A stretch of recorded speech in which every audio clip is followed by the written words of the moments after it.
Pour que ça bouge, un espace d'échange et d'apprentissage entre jeunes, pour les jeunes. Pour que ça bouge, des reportages, des chroniques et la bonne ambiance pour les jeunes. Pour que ça bouge, un environnement décontracté autour des thématiques discutées par des jeunes assistés d'un consultant. Pour que ça bouge, c'est tous les mercredis à 16h sur la 94.3. Ça va bouger sur Radio Cotonou.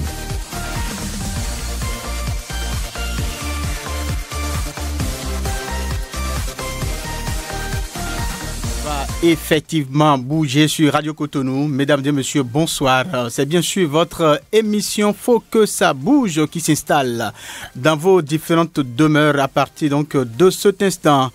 Brûlez les feux de signalisation, roulez à une vitesse vertigineuse sans aucun respect du code de la route sont entre autres comportements des jeunes au volant et à moto. Cette manière de la couche juvénile de conduire expose cette dernière à de nombreux risques d'accidents de circulation. Les dommages subséquents de cette attitude de la jeunesse restent une préoccupation majeure parce qu'il impacte non seulement la santé de ces jeunes, mais aussi des autres usagers de la route. Ce mercredi 22 novembre 2023, votre tribune Faut que ça bouge va s'installer, va plutôt s'intéresser à ce sujet à travers le thème conduite fantaisiste des jeunes à moto ou au volant.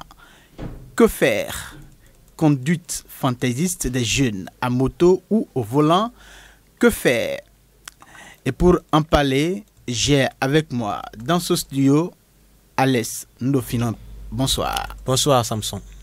Kamash Eke, bonsoir. Bonsoir Samson. Comment vous allez? Très bien, merci.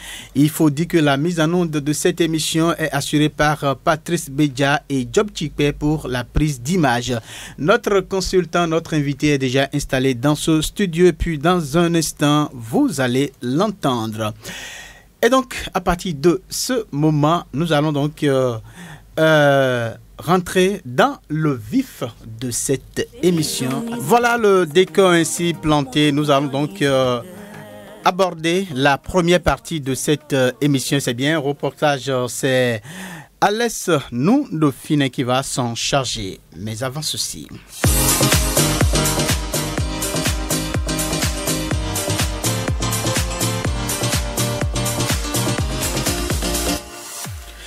Nous constatons de plus en plus que les jeunes roulent de façon désordonnée sur les routes et cela sans prendre en compte le code de la route.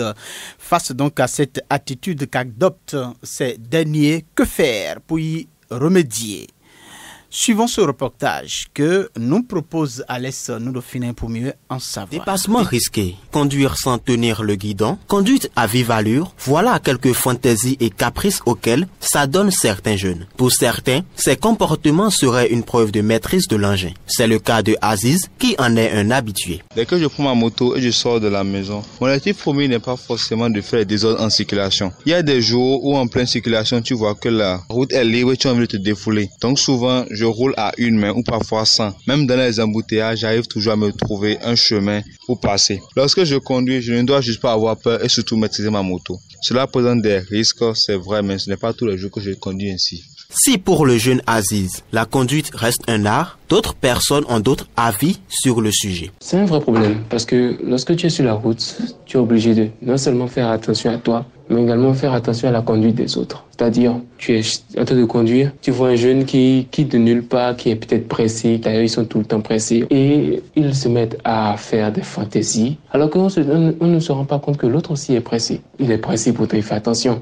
parce qu'il se dit, il faudrait que je fasse attention à ma vie. Je lis surtout ce phénomène à de l'inconscience ou à de la naïveté, parce que je me dis que quelqu'un qui est conscient de ce qu'il veut dans la vie, il ne peut pas se permettre de jouer à ces jeux que je qualifie de dangereux. Donc je pense que c'est surtout une question d'inconscience avant d'être lié à de l'incivisme en fait. Parce qu'il ne met pas seulement sa vie en danger, mais il met aussi la vie des autres en danger. Parce qu'à la moindre erreur, il peut créer des dégâts sur la route. Donc je pense que c'est pas une très bonne chose et on devrait penser d'une manière ou d'une autre à encadrer ça en fait. Que faire alors pour une prise de conscience de ces jeunes? C'est un problème récurrent, mais très difficile à régler parce que c'est une question de conscience, question de responsabilité envers sa vie et envers la vie des autres. La première des choses que l'on peut faire, c'est de les sensibiliser. On peut peut-être parler aussi de répression à travers des amendes, des PV pour les avertir au cas où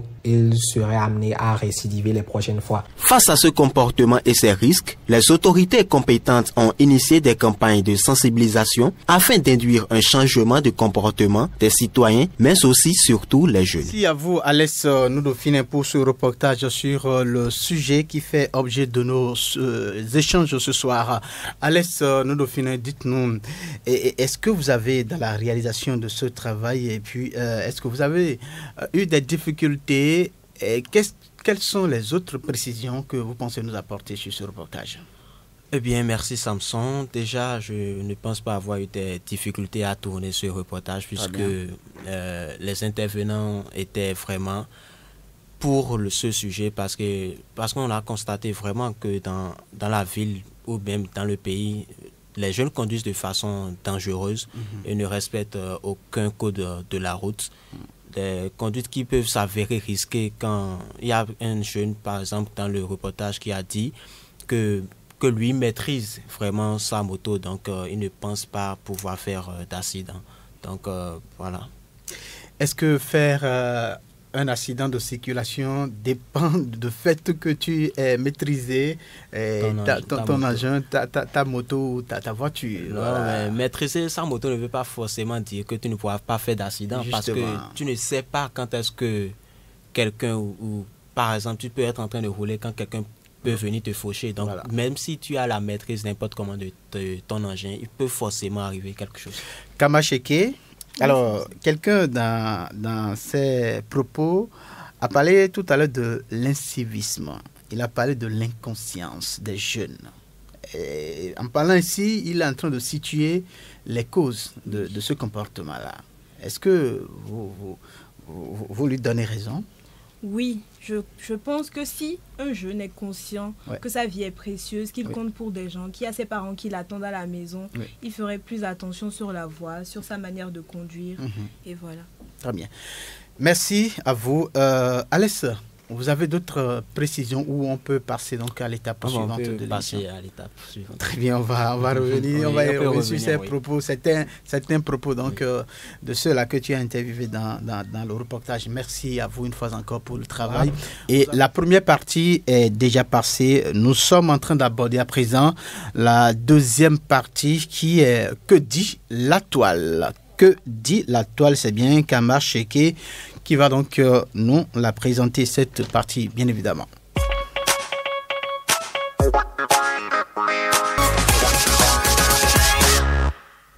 Kamacheke, à nouveau, bonsoir. Bonsoir Samson. Alors, dites-nous tout ce que les internautes ont dit. Nous sommes à l'écoute. Bien à vous, chers auditeurs et auditrices de Radio Cotonou. Cette semaine, dans la rubrique « Que dit la toile ?», nous avons recueilli pour vous des articles et commentaires portant sur la conduite fantaisiste à moto et au volant. En 2020, le Bénin Site a publié un article qui signifiait que 2 adolescents ont été arrêtés et présentés au tribunal de première instance de première classe de Cotonou pour conduite fantaisiste communément appelée Zéwé en langue locale fon. Ce genre d'aptitude amplifie les risques d'accidents sur les routes. La Tribune, en 2017, a publié dans un dossier société un article intitulé « Ville de Cotonou, des faits et gestes qui gênent la circulation ». Il est fréquent d'assister à des comportements désobligeants de certains usagers indélicats. On est prêt à en découdre avec son vis-à-vis. Malgré les différents rappels à l'ordre des forces de l'ordre, c'est le non-respect du code de la route et la mauvaise conduite qui prévalent, parce que certains n'ont aucune notion du code de la route. Même ceux qui semblent le maîtriser le violent sans inquiétude. Le code en vigueur au Bénin indique les différentes vitesses à observer sur les axes routiers, surtout dans les grandes agglomérations. Mais certaines personnes se laissent aller avec une vitesse exagérée. Nous retenons que la conduite fantaisiste est attribuée à l'innocence du code de la route. Les usagers se plaignent de ces motocyclistes qui jouent avec leur engin comme avec un bic, heurtant souvent des innocents. Pour la plupart, le retard serait un justificatif qui expliquerait ce genre de comportement. Les véhiculés, de leur côté, respectent pour la plupart le code de la route, mais s'engagent souvent dans un zèle pour se montrer supérieurs aux motocyclistes. Il faut retenir que le respect du code de la route est indispensable pour la sécurité routière. Certains étaient pressés, mais ne sont jamais arrivés. Merci, Kamash Eke. Alors, voilà, ça. Merci Patrice, voilà, merci beaucoup. Nous allons rappeler que voilà, les auditeurs peuvent envoyer des messages via le numéro WhatsApp 50 52 52 73 50 52 52 73 ou appeler 40 11 17 18 40 11 17 18 pour participer à cette émission Kamash Eke. Oui, voilà, de tout ce que vous avez lu, on retient que les gens sont vraiment contre cette manière des jeunes de conduire sur la voie. Oui, en effet, parce que c'est vraiment dangereux qu'un jeune s'adonne à des conduites fantaisistes sur la route. Et cela se fait remarquer parce que, contrairement aux véhicules, on n'a pas forcément besoin d'un permis pour conduire une moto. Donc n'importe qui se lève et parce qu'il a vu si conduire de telle manière, commence à conduire comme ça sur la voie jusqu'à ce qu'un accident se produise et là il remarque que en fait c'était pas une bonne chose. Voilà. C'est quand l'accident est venu qu'on se rend compte que bon voilà on était dans un mauvais comportement. Voilà. Et certains se disent qu'il y a certaines personnes sur la route qui les provoquent. Dans le sens où tu es là, tu conduis tranquillement et quelqu'un te dépasse avec fracas. Et tu te dis, mais moi si je sais conduire, pourquoi lui il vient me dépasser de cette manière? Et il s'engage dans des courses sans prendre en compte les autres usagers de la route. Voilà. Il y a un terme pour désigner cela, vous l'avez dit tout à l'heure, Zéwé. Voilà. Zéwé. Oui, c'est comme ça ils appellent ça. Zéwé là, c'est une façon de conduire. En fait, on se faufile. On se faufile entre les camions, les véhicules. Certains même restent dans des positions bizarres. Je ne saurais.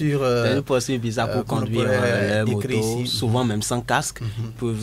Comme quelqu'un l'a dit dans le reportage. Les jeunes n'aiment pas porter de casque. Les jeunes souvent n'aiment pas porter de casque. Donc voilà, ils appellent ça le CW souvent pour montrer qu'ils savent bien conduire. Et voilà. Montrer qu'on est jeune, on a donc de 100 jeunes. Ils organisent souvent des événements où les jeunes qui savent conduire de cette manière se rassemblent et donnent un spectacle. Voilà. Le spectacle de conduite, c'est ça? Oui. Vous allez peut-être souvent les voir en convoi. Pour savoir le meilleur conducteur. Oui. C'est ça. Sans pourtant mesurer les nombreuses conséquences. Les gravités. Les gravités, voilà, les risques liés à tout cela. Merci à vous deux pour ces précisions, pour ces informations donc, apportées dans cet échange. Nous allons aborder donc, la troisième partie de cette émission. Mais je voudrais que Kamash Eke nous rappelle très rapidement les numéros par lesquels les auditeurs ou auditrices peuvent donc participer à cette émission. Le 50 52 52 113. Ça, c'est le WhatsApp. Et le 40 11 17 18, uniquement pour les appels. Très bien. Et uniquement pour message WhatsApp, c'est ça qui est? Le 50 52 52 113. Très bien. Merci. Nous allons donc à présent poursuivre cette émission, mais une petite transition.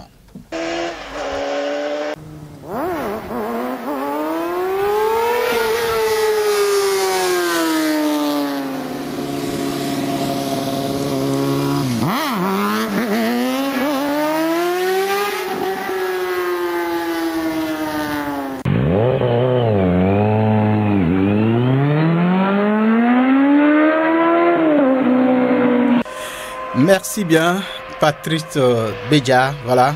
Alors, nous allons à présent donc tourner vers notre consultant, notre invité. Comme je l'avais dit au départ, il est déjà avec nous dans ce studio. Lui, c'est bien Guillaume Bruno Messan. Monsieur Messan, bonsoir. Approchez-vous donc du micro pour bien faire entendre par nos auditeurs et auditrices de Radio Cotonou. Oui, bonsoir M. Samson. Alors, vous êtes consultant familial et scolaire. Vous êtes également président de l'ONG Notre-Dame des Victoires. C'est bien ça. C'est bien ça. Vous avez d'autres précisions ou d'autres informations à compléter? Ah non, pour le présentation, c'est bon. Ça peut aller. Alors, c'est pour la première fois que vous êtes dans les locaux de Radio Cotonou, cette radio que vous aimez. Je sais que vous aimez bien écouter donc Radio Cotonou. Vous avez aujourd'hui la chance d'être en direct. Alors, quelles sont déjà vos impressions? Oui, tout le temps quand je suis dans mon bureau, oui. Quand je reviens, automatiquement, j'allume ces radios Cotonou. Parce que j'aime être informé de ce qui se passe à Cotonou. Très bien. Et ça me fait vraiment plaisir, toutes les informations que Radio Cotonou donne sur Cotonou, puisque je suis à Cotonou. Très bien. Donc, j'écoute souvent et régulièrement. Et je participe aussi de loin par les messages, tout ça, aux émissions. Et c'est de là qu'on s'est... C'est surtout à partir de là. Merci beaucoup. Le contact a été pris. Merci pour tout ce que Radio Cotonou fait pour nous. Et puis, vraiment, c'est merveilleux. Merci beaucoup. Voilà. Merci donc pour ce témoignage sur donc, les activités de Radio Cotonou. Nous sommes là pour servir. Alors, nous allons revenir à notre thème de ce jour. Eh bien, nous sommes en train de parler de cette mauvaise pratique-là, parce que de façon unanime, tous ceux qui sont intervenus l'ont qualifié de cette manière. Alors, nous parlons donc de la conduite des jeunes, donc conduite fantaisiste des jeunes dans la circulation. On se pose la question de savoir que faire. Comment trouver une solution à ce comportement-là? C'est justement de ça qu'il s'agit depuis donc, le début de cette émission. Alors, la première question que je m'en vais tout de suite et maintenant vous poser, c'est de savoir, est-ce que vous constatez aussi ce comportement chez les jeunes quand vous êtes en circulation? Oui, monsieur Samson, le comportement est constaté tous les jours même. Pas plus tard qu'il y a 2 jours, j'étais en circulation. En voiture, il y a un jeune qui était à moto. Oui. Et je le voyais se faufiler entre les véhicules. Vous êtes en véhicule? J'étais en véhicule. Et lui, il allait, il rentrait, il sortait. Je dis, mais ce garçon, il n'a pas de parents, il n'a pas d'arrière. C'est quoi? Qu'est-ce qui se passe? Alors, j'étais inquiet. Jusqu'à ce qu'il nous a dépassé 30 minutes après. Quand je l'ai rattrapé, il était par terre. Waouh! Ça, c'est récent. C'est récent. Il était par terre. Il était par terre. Voilà. Il a été cogné. Camache. Ouais. Les conséquences. Voilà. Donc voilà, vraiment, c'est dommage. C'est dommage. Alors, quelle lecture vous faites alors de la situation? Alors, après ce constat? Oui, on s'est dit, mais pourquoi conduire de la sorte sur la route alors qu'on risque sa vie? Et qu'on a des parents derrière. Peut-être c'est encore des jeunes qui ont déjà peut-être pris une femme, un enfant derrière eux, donc, mais qui ont des responsabilités, des charges, tout, mais qui se comportent de la sorte sur la route. Et on se pose la question de savoir, mais pourquoi? Qu'est-ce qui peut pousser un jeune sur la voie à être aussi pressé? Ils l'ont dit tout à l'heure, nos frères, ils l'ont dit, parfois c'est le m'as-tu vu? Se montrer, c'est moi qui sais conduire, je roule, voilà. Et pour exhiber sa nouvelle moto. Voilà. Mais pour d'autres, c'est carrément le retour d'une fête. Il revient d'une fête et il a bu un peu de trop. Et c'est lui qui doit conduire. S'il ne conduit pas, qui va conduire? Et sur la route, il ne maîtrise plus rien, il roule à pleine vitesse. Et voilà. Mais pour d'autres encore, c'est qu'il a un programme de la maison. Il a un objectif à atteindre dans la journée et il n'a pas bien géré son temps pour sortir vite de la maison, pour pouvoir rouler doucement, en toute sécurité pour atteindre l'objectif. Mais quand il sort, c'est qu'il a une distance à parcourir, mais il lui reste à peine 10 minutes pour aller à l'endroit. Et il se dit, si je file, je vais y arriver. Et vous les voyez vraiment dans ces circonstances. Il veut dépasser tous les véhicules, il veut être le premier. À un feu, il faut brûler pour aller. Tout ça. Voilà un peu quelques causes qui amènent certains... Quelques facteurs qui amènent les jeunes à se comporter ainsi. Est-ce que vous ne pensez pas que l'éducation aussi, le défaut d'éducation à l'endroit donc de cette couche juvénile là peut participer donc à observer cela? Bien sûr, parce que on dit l'éducation est comme un arbre dont la racine est à la maison. Parce que je pense qu'un enfant, un jeune bien éduqué, qui une fois donc en route pourra quand même bien se comporter, c'est bien ça? Bien sûr. Kamash. Oui. Voilà. Parce que un jeune en route qui file, quand par exemple une connaissance va l'apercevoir, va le remarquer et va informer ses parents. Le retour, quel sera le comportement de ce parent? Quelle sera la réaction de ce parent? Comment ce parent va s'y prendre pour amener cet enfant à la raison? Donc c'est pourquoi je suis d'accord avec vous que un défaut d'éducation à la maison peut aussi conduire à ça. Peut vraiment conduire à ces choses. Très bien.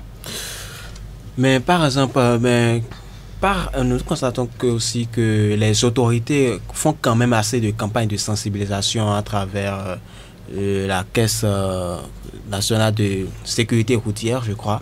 Mais pourquoi est-ce que ces sensibilisations-là ne tombent pas dans de bonnes oreilles? Mais malgré cela, les jeunes continuent toujours par rouler ainsi. Et ce que le gouvernement fait, vous avez vu, il y a même la caméra de la route qui prend les véhicules. C'est autant les radars. C'est autant d'actions que pose le gouvernement pour pouvoir mettre fin à ces pratiques sur nos voies. Et les sensibilisations dont on parle, on sensibilise qui, à quel niveau et comment? Vous avez parlé par exemple des familles. Si on peut essayer aussi de s'orienter vers les familles et de chercher vraiment à sensibiliser les pères de famille et les mères de famille pour leur montrer que ce que nous vivons, où êtes-vous pour que de telles situations se passent sur les voies et qu'on interpelle, quand on prend un enfant sur la route en train de circuler comme ça, on interpelle ses parents. C'est pas l'enfant, c'est pas le jeune seul qu'il faut sanctionner. Il faut sanctionner aussi ses parents. Il faut interpeller aussi les parents. Et là, vous allez voir que les parents aussi vont un peu sévir aussi à la maison, vont un peu mettre un peu de la rigueur au niveau de l'éducation et on pourra avoir... Mais sinon, l'État seul peut quoi? Mais est-ce que ce n'est pas une question de prise de conscience? Parce qu'on peut bien t'éduquer à la maison. Par exemple, il y a certains parents qui... Lorsque leurs enfants veulent quitter la maison, faites attention, ne filez pas, mettez votre casque. Les parents conseillent bien les enfants. Tous ces consignes là, avant que l'enfant ne quitte. C'est ça. Mais arriver en circulation, il fait autre chose. Est-ce que cela n'est pas au niveau de l'enfant? Oui, je suis d'accord. C'est ça que j'essayais de vous dire. L'éducation est comparable par exemple à un arbre dont la racine se développe à la maison, le tronc à l'école et la tête dans la société. Donc si à la maison, les parents font bien l'éducation dont vous avez donné, mais j'ai dit tout à l'heure que le tronc de l'éducation, c'est à l'école. L'enfant, dans ses brassages, peut être amené par ses amis qui l'influencent à adopter de telles attitudes. Et la société également, et tous ces vices peuvent aussi être l'amener aussi dans ses comportements. Donc ce n'est pas seulement affaire des parents, c'est toute la société, toutes les couches de la société qui sont impliquées et qui doivent se mobiliser pour qu'ensemble on puisse combattre ce fléau-là. Alors, nous allons à présent aborder quelques conséquences que ce comportement pourrait donc gérer et créer, j'allais dire, donc sur ces jeunes-là et les autres usagers de la route. Alors, dites-nous, un enfant qui se comporte ainsi sur la voie, déjà, il s'expose à quoi comme risque? Le premier risque, c'est l'accident. L'accident, oui. C'est l'accident. Et quand il fait un accident, c'est que c'est pas lui seul. Ça implique tous les usagers. Les véhicules qui sont là, les motos, plusieurs familles sont impliquées. de sa vie seule, il endommage plusieurs vies, plusieurs familles à la fois. Et c'est un problème qu'il crée à toute la société comme ça. Vous voyez? Donc, c'est le premier risque. Et le risque qui saute à l'œil tout de suite, c'est l'accident. Très grave. Qui peut emballer tout le monde. Tout le monde. Voilà. Et donc, ces accidents peuvent aussi laisser des séquelles sur celui-là. Sur lui-même, d'abord, pour toute sa vie. Voilà. Il peut perdre des membres, il peut perdre la vue, il peut perdre la conscience, les réflexes et tous ceux avec qui il a eu le choc aussi, pareil. Donc, il crée tant de dommages à la société qu'à lui-même. Par exemple, il y a un intervenant dans le reportage qui trouvait pour solution de saisir les motos là, de ces jeunes qui s'adonnent à ces habitudes. Mais est-ce que lorsqu'il va reprendre son engin, est-ce qu'il ne pourra pas encore commencer? On dit les mêmes causes produisent toujours les mêmes effets. Le jeune homme qui roule, Zéoué, qui fait tout ça, et il a fait un choc, on lui reprend la moto. Et lui-même, personnellement, est-ce que on lui a donné une assistance, un accompagnement pour lui faire prendre conscience pour l'éduquer, pour le sensibiliser? L'enfermer seulement ne résout pas le problème. L'enfermer, pour ces cas, on doit dépêcher des gens pour vraiment accompagner ces enfants, les sensibiliser jusqu'à un certain degré pour savoir que oui, il a pris conscience de ce que l'on dit.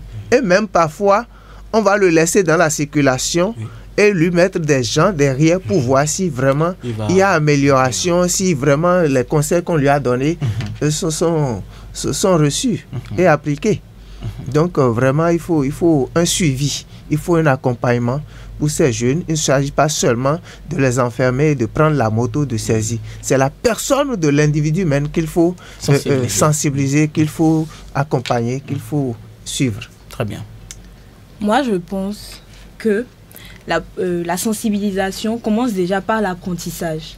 Ne pensez-vous pas que, au lieu d'apprendre aux enfants à conduire à la maison par des particuliers, des proches, on ne devrait pas envoyer les enfants dans des institutions qui, en leur apprenant à conduire, vont mettre l'accent sur le respect du code de la route, la sécurité routière et tout ça. C'est d'ailleurs cela qui se fait quand il s'agit de formation pour conduire, c'est ça. C'est le code, et voilà, et c'est ça. Normalement, pour monter sur la route, l'État, dans d'autres pays, il y a même ceux qui roulent la moto qui doivent avoir un permis avant de monter. Et il faut en sorte que c'est les vendeurs, les maisons de vente de motos ont des structures qui s'occupent de ça. Quand tu veux acheter la moto, il y a en même temps, tu payes pour apprentissage de moto, on va te faire passer un permis et tu as ta carte, tout ça, avant de pouvoir retirer la moto. Mais malheureusement, chez nous, ici, ça ne se passe pas. Ça ne se passe pas. On n'a pas une école où on apprend à conduire une moto. C'est ça. Voilà. Même à la maison, dans le quartier. Et dès que tu as le courage, tu montes sur la voie. Donc, pour associer l'apprentissage du code de la route, parce que quand on t'apprend à rouler moto, on ne t'apprend pas le code. Tu montes et puis c'est en allant que toi-même tu apprends. Mais normalement, tel qu'on est en train de dire maintenant, si on associe aux vendeurs, aux boutiques de vente de motos et autres, une telle structure qui va se charger de la formation, il y aura maintenant, pour ceux qui ne savent pas conduire encore, le code et l'apprentissage. Mais pour ceux qui savent déjà conduire, et ils vont apprendre le code en plus. Et il y aura quelque chose qui sera donné comme permis de conduire aussi. Et là, on va résoudre beaucoup de problèmes. Est-ce que vous pensez qu'on pourra arriver à mettre en place une telle structure? Déjà qu'il y a des motos de deuxième main. Les motos se vendent dans les rues, un peu partout, sur la voie. Même, Kamash vient de le dire, des motos de deuxième main. On négocie entre nous et puis tu payes, tu prends. Quelle structure qu'on pourra mettre en place pour pouvoir maîtriser, gérer tout ça, pour quand même donner cette formation? Vous savez, pour instaurer ce qui est bien, ce n'est pas compliqué.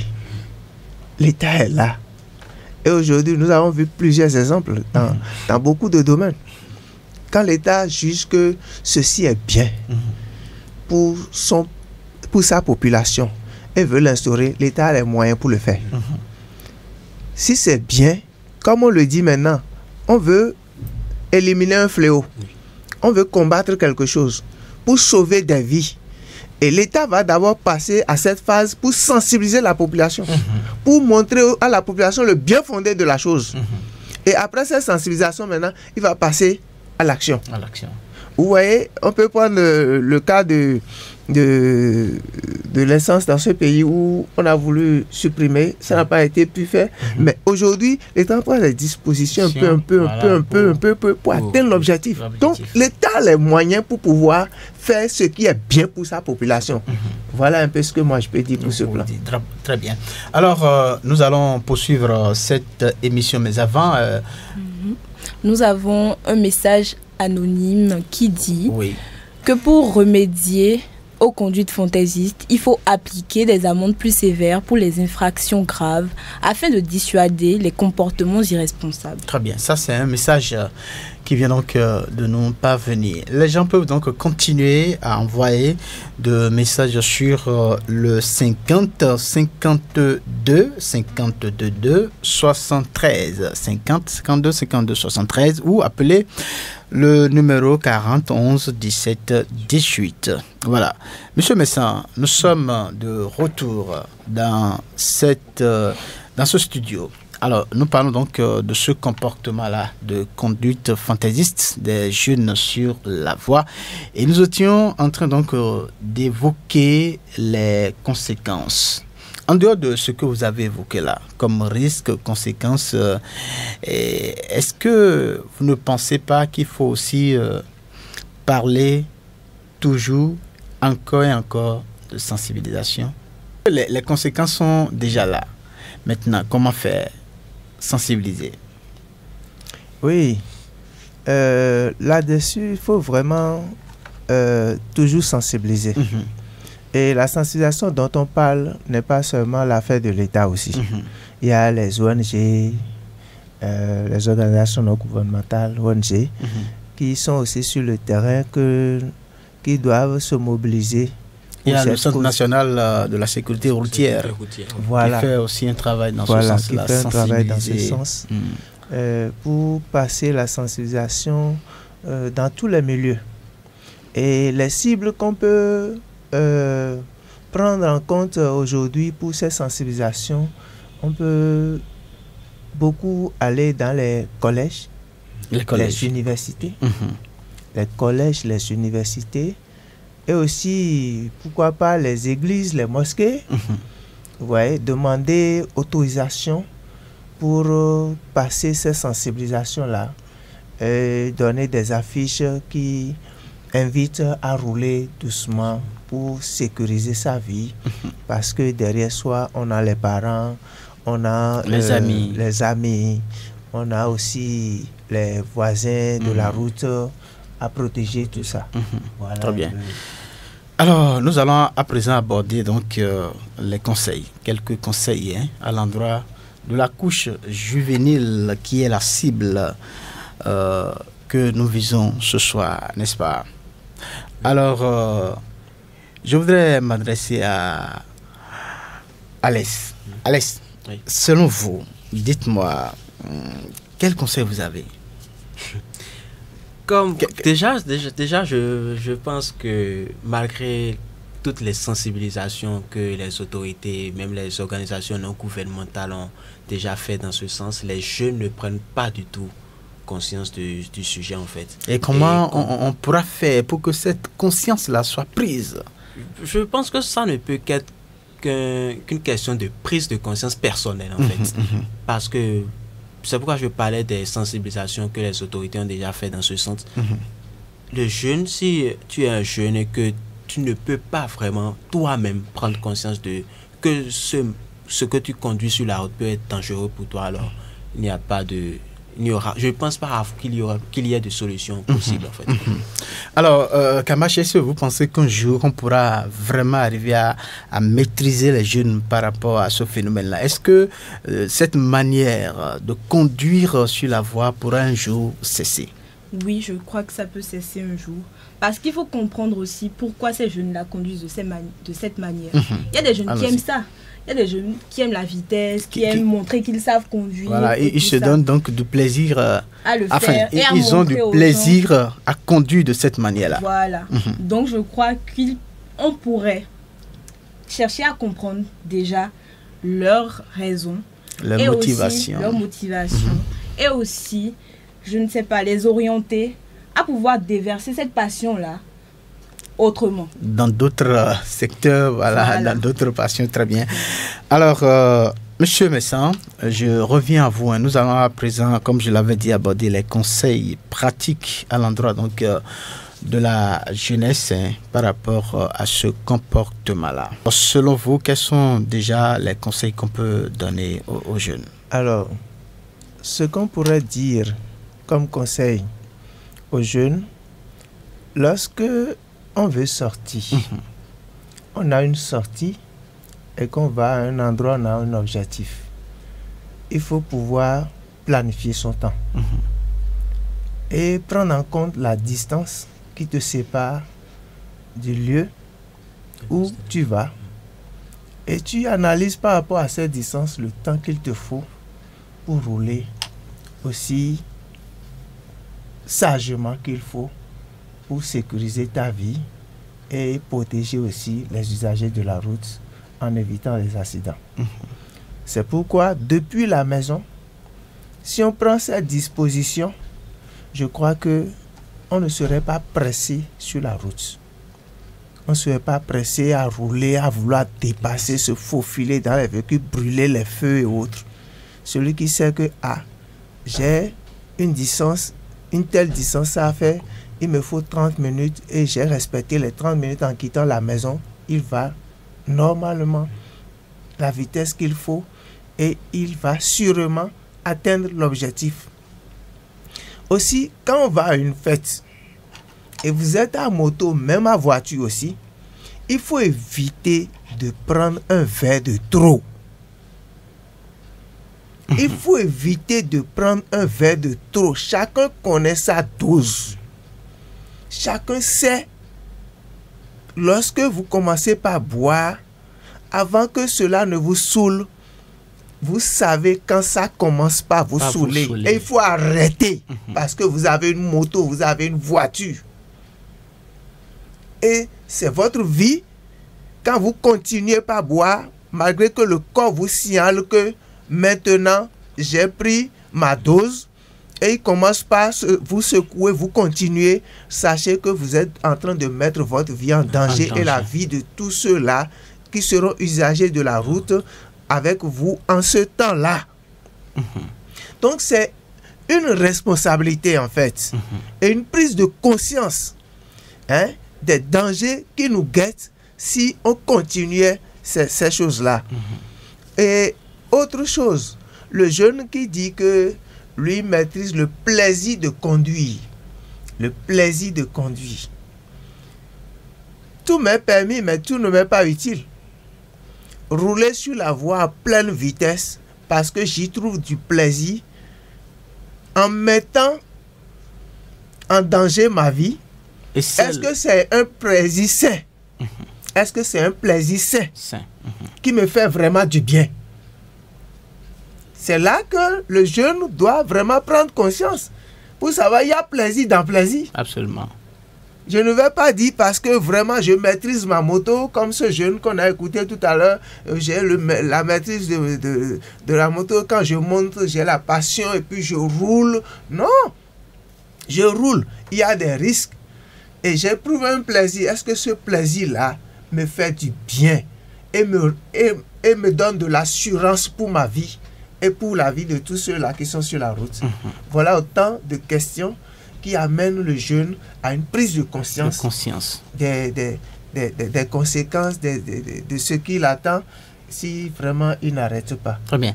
Alors, en plus de tout ce que vous avez évoqué là, est-ce que vous ne pensez pas qu'il faut aussi peut-être envoyer le code au niveau scolaire, commencer par inculquer les notions du code de la route aux enfants jusqu'à l'université, puisque il n'y a pas une formation pour conduire une moto. Maintenant, si on commence par enseigner le code de la route depuis l'école, voilà, ça peut déjà commencer par... Belle idée, très belle initiative là que vous êtes en train de proposer. Dans les collèges, il y a ce qu'on appelle l'éducation civique, morale et religieuse. On peut insérer le code dedans. Et permettre à tous les élèves déjà d'apprendre le code, de maîtriser le code à partir du collège et à l'université. Là, on n'attendra pas nécessairement que nous ayons ou qu'on ait un véhicule, une voiture d'abord avant d'aller apprendre les notions du code. Je suis très d'accord pour ça. Voilà. Alors, si cette initiative doit prendre corps, à qui est comme la responsabilité? À l'État. Mais quand on dit à l'État, l'État ne peut pas tout faire. Nous, organisation non gouvernementale, on peut déjà se saisir de cette opportunité, de cette initiative que vous venez de donner, et déjà avec ce que nous faisons dans les collèges, commencer par insérer le code de la route dans les programmes que nous exécutons dans les programmes académiques pour l'éducation à l'affectivité. Très bien. On peut l'insérer, commencer déjà, et par la suite, si l'État nous entend et voit que vraiment c'est très bon, lui-même pouvoir nous emboîter les pas. Très bien. Voilà. Alors, ces enfants qui conduisent sur les voies ont des parents, sont issus donc des familles. Et qu'est-ce que vous avez à dire à l'endroit de ces parents-là qui nous écoutent? Oui, pour ces parents, nous leur demandons tout simplement, lorsque ils arrivent à acheter une moto à leur enfant, qu'ils ne se contentent pas de lui remettre la moto, tout simplement comme ça, mais de suivre aussi l'enfant de près, parce que l'éducation a besoin d'un suivi. Il faut suivre l'enfant, surveiller l'enfant, voir ce qu'il conduit sur la route, faire des enquêtes même. Et si souvent, qu'on le veuille ou non, il y a les amis qui voient l'enfant sur la route, qui donnent les échos aux parents. Et j'invite ces parents-là à prendre ces échos-là au sérieux pour saisir ces opportunités, pour éduquer leur enfant, donner une bonne sensibilisation qui amène l'enfant vraiment à se corriger. Et là, vraiment, ensemble, main dans la main, nous pourrons atteindre cet objectif-là, et bannir le fléau. Alors, merci beaucoup, Monsieur Messin. Nous sommes en train d'aller donc à la fin de cette émission. Alès, nous le finissons. Voilà le niveau où nous sommes actuellement par rapport à notre émission. Qu'est-ce que vous avez encore à dire? Bon, moi, j'aimerais inviter tout un chacun à prendre plus conscience, pas seulement les jeunes, parce que oui, nous avons parlé des jeunes, mais il y a également pas forcément les étudiants il y a aussi des particuliers, par exemple les conducteurs de taxi-moto qui conduisent également de la sorte. J'aimerais inviter tout un chacun à prendre un peu plus conscience des risques liés à cette façon de conduire en circulation. Très bien. Voilà. Kamacheke? J'aimerais dire aux jeunes que le casque n'empêche pas les accidents. Et à part la tête, il y a aussi d'autres endroits qui peuvent être touchés. Et donc, ils devraient faire attention sur la route. Alors, Monsieur Messin, comme je le disais, le temps est complètement parti, mais je voudrais qu'on revienne très rapidement sur une situation là. C'est toujours concernant donc la circulation. Vous connaissez le phénomène de topa-topa. Voilà, de nos jours, on constate que c'est des jeunes. La plupart de ceux qui conduisent ces véhicules-là, c'est des jeunes. C'est des jeunes qui sont au volant, mais quand vous voyez la manière dont ils conduisent, on se demande, est-ce que vraiment ils ont reçu une formation? Est-ce que ces gens-là ils savent la responsabilité qu'ils ont en étant au volant? Parce que c'est un certain nombre de personnes qui sont en train de conduire, c'est des vies qui sont en train de conduire. Alors, quel message vous avez à l'endroit de ces jeunes-là? Oui, le phénomène topa, le plus souvent, les vrais conducteurs, ils ont des apprentis qu'ils sont en train de former. Voilà. Et vu l'ancienneté de l'apprenti, parfois on lui laisse le volant.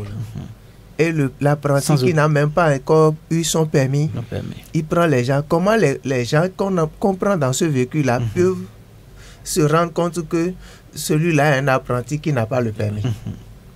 Vous voyez le risque qu'on prend à Cotonou, au Bénin aujourd'hui. Et l'apprenti est là, il conduit parfois désordonné, tout et tout sur la voie de n'importe quoi.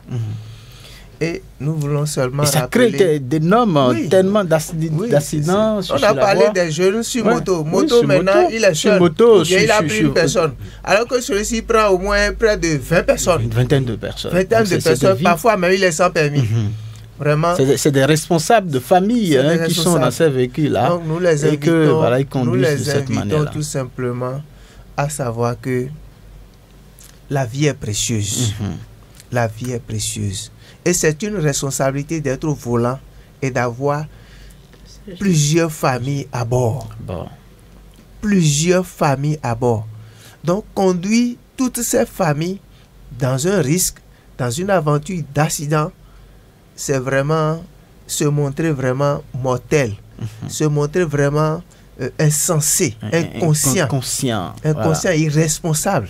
Et nous interpellons la conscience de ces conducteurs-là à vraiment se rassurer de leur permis avant de monter au volant. Et une fois au volant aussi, savoir que ces familles qui ont quitté la maison et qui veulent rentrer chez eux, il y a des personnes qui les attendent. Très bien.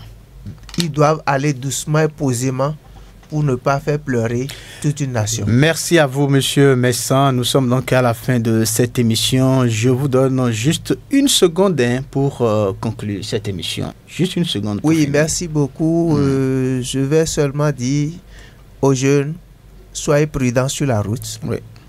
Conduisez posément et sachez que votre vie est en jeu. Très bien. Merci beaucoup. Merci à vous, Monsieur Messan. Donc, vous êtes Guillaume Bruno Messan. Vous êtes consultant familial et scolaire. Vous êtes également président de l'ONG Notre-Dame des Victoires. Merci d'être passé dans cette émission. Merci pour les conseils donnés aux jeunes. Alès Ndofine, merci. Kama Cheke, merci. Patrice Beja qui a conduit techniquement cette émission, merci également. Et puis merci à Job Chikpe qui s'assure donc de nos images dans ce studio. Merci de nous avoir reçus chez vous. C'était bien, faut que ça bouge. Je suis Samson OK. Portez-vous bien. Faut que ça bouge, un espace d'échange et d'apprentissage entre jeunes pour les jeunes. Faut que ça bouge.